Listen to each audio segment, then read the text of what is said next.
everyone, this is Claire. Welcome to my channel. I'm so excited to be here. I wanted you to meet my new frog, my meditating frog.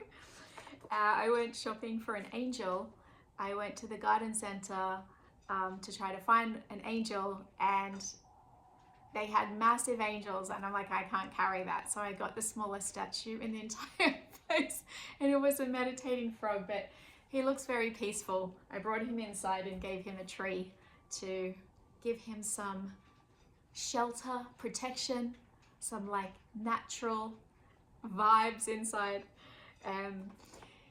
So today I wanted to read you, this is going to be a short video, but I'm reading this book at the moment, Doreen Virtue's Archangels and Sacred Masters, and I turned last night onto this, onto Moses, and I wanted to read it because it's such good, it gave me such good insight and peace, and so I wanted to share that with you. I'm gonna put my glasses, hang on. So Doreen Virtue, she channels from the masters and the angels, so she'll talk to them, and so it's really cool to get not only a bit of the history, but also some direct communication from her. So it says, Moses, the prophet Moses was called upon by God to lead his people out of slavery in Egypt and to the promised land of milk and honey in Israel. He and the 12 tribes of Israel wandered through the desert and across the vast lands. Finally, after 40 years of constant travel, Moses was compelled to climb Mount Sinai, where he received an assurance from God that his people would be led to their promised land. Moses received commandments from God that he was asked to deliver to the Israelites. These commandments formed the basis for monotheism, the first commandment being not to worship any other gods. Moses was born in the 15th century BC, Egypt, to Amram and Jochebed. The Pharaoh, who was threatened by the increasing power and wealth of the Jewish people, ordered the murder of all newborn Jewish babies. Moses' mother placed her baby in a waterproof reed basket and set him to float down the Nile River, where she hoped he would attract the attention and compassion of the Pharaoh's daughter. Her plan worked, and Moses was raised in the palace of the Pharaoh as if he were born of royalty. Biblical accounts that tell of God teaching Moses to perform miraculous feats include Moses striking a rock that gave forth enough water to quench the thirst of an entire congregation and their animals, parting the Red Sea and walking through it, having clear conversations with God through a burning bush, making a serpent turn into a rod, and others. Hang on a sec. He was a testament to the miracle of faithfully following divine guidance. Moses helped spiritual aspirants and teachers of all faiths and religions. He is one of my own guides.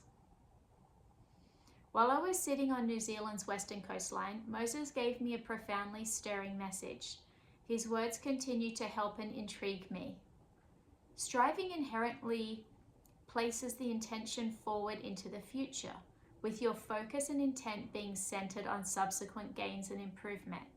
So much better to stay with your current situation and attain enjoyment and extract the sum of lessons gained from the scenario before moving on to a new game plan. Withdraw your future plans and concentrate instead upon this moment. Notice where you are, how you arrived there, and the circumstances that led to your arrival. Once an understanding has been met, turn to the next moment, and so forth. Future tense focus keeps you trapped in a vacuum that obliterates your ability to draw nurturing lessons, guidance, and sustenance from the present. The monumental lessons for all mortals is to learn an appreciation for whatever circumstances arise. Do not seek to switch to a new situation until you have fully extracted every minute enjoyment out of your present one. Life is about what's happening to you presently. That's all that matters. Moses helps with authority figures dealing and negotiating with, clear communication with God, courage, faith, leadership, and miracle working. Invocation. Moses' life story is a testament to accepting a leadership role, even if you feel unsure or unqualified to perform that function. In the same way, Moses can help you step up to the plate and do the best job possible. Anytime you feel uncertain about your power or abilities, call upon Moses. Beloved Moses, please lend me your courage and help me overcome fear and cast out doubt. I ask you to fill my heart with faith in my God-given abilities. Please guide my words and actions so I may lead and guide others according to God's will. Thank you.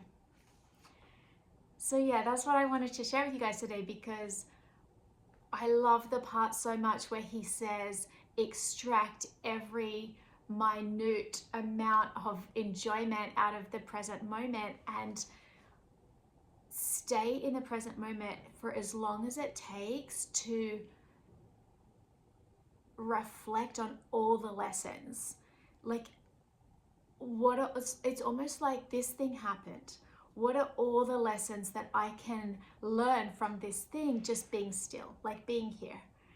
And so it was really cool, because when we do this, when we stay, it's so hard because, you know, especially if you're driven and a natural born leader or an entrepreneur, you have your own business, like,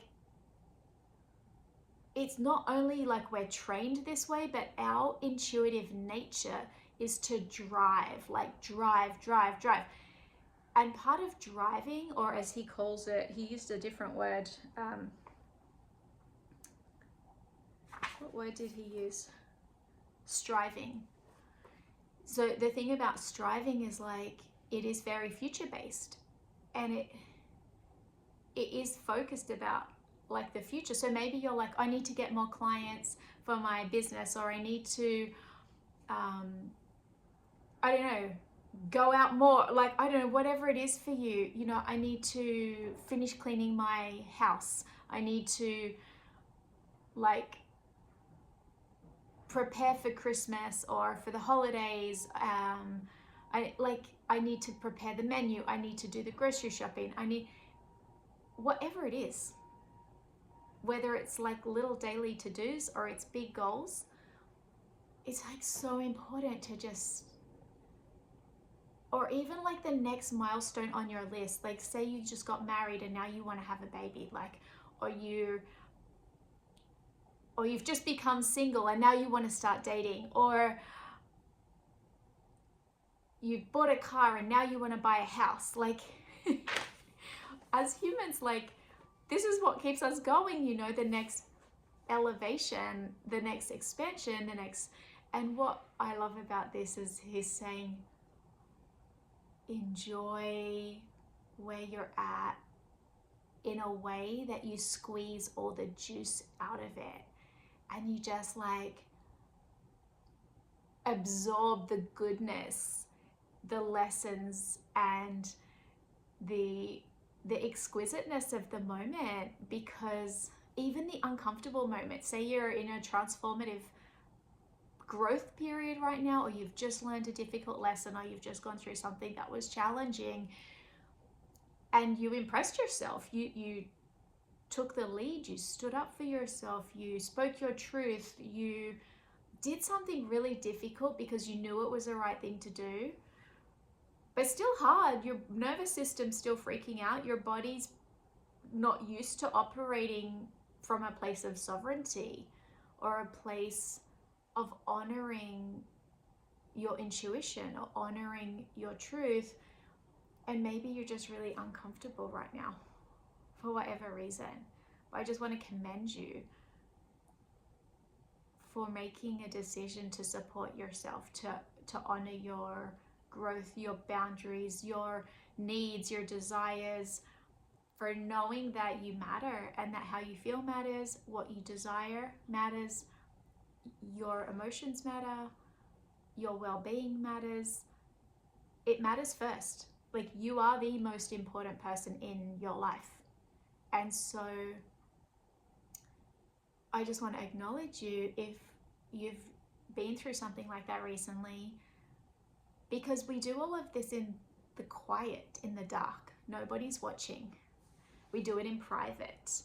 And so maybe you moved through something by yourself and you didn't talk to anybody about it. And you made decisions on your own. And you consulted your higher self, your spirit guides. You went into meditation, you journaled, you talked to AI, which is a great resource, whatever it is, you know. I just wanted to not only say, like, Spirit's really proud of you if you have done something like this recently, because it's really, really hard and nobody sees it. So I want to also just acknowledge you and say, I hear you, I feel you, I know how hard it is, I'm so proud of you, and Spirit is really proud of you, and I love that you making that one decision, which felt like it was for yourself, was really for everybody that you love and care about, and it was for the world. Because self-love, self-respect, self-care naturally elevates all of us, it naturally elevates the world. And so just remember to enjoy the exquisiteness of where you're at, and keep reflecting.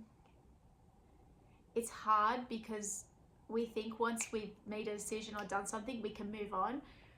So just allow a gap to open up, like allow a period of space to open up where you can go deeper. It's like I was taught to meditate once by, what's his name?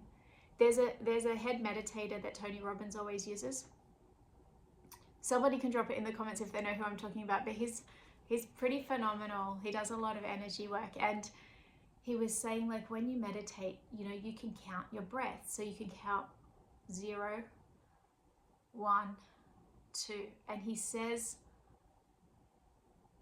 the gap between the 1 and the 2 is where you should focus. So instead of focusing on the numbers, you focus on this space between. And I feel like there's an opportunity for us in the fabric of the universe, in the ether, to like open a space, like a bubble. You can open this bubble for yourself and sit in this space and keep reflecting and going deeper and moving through and asking for your spirit guides for any other lessons, any other guidance that have come from a situation. So that's all I have for you guys today. I really hope you enjoyed it, and I hope you got something from this message. Sending you so much love. Thank you for being here. I really appreciate your time, your energy, your support. It means the world to me. And until the next video, bye bye.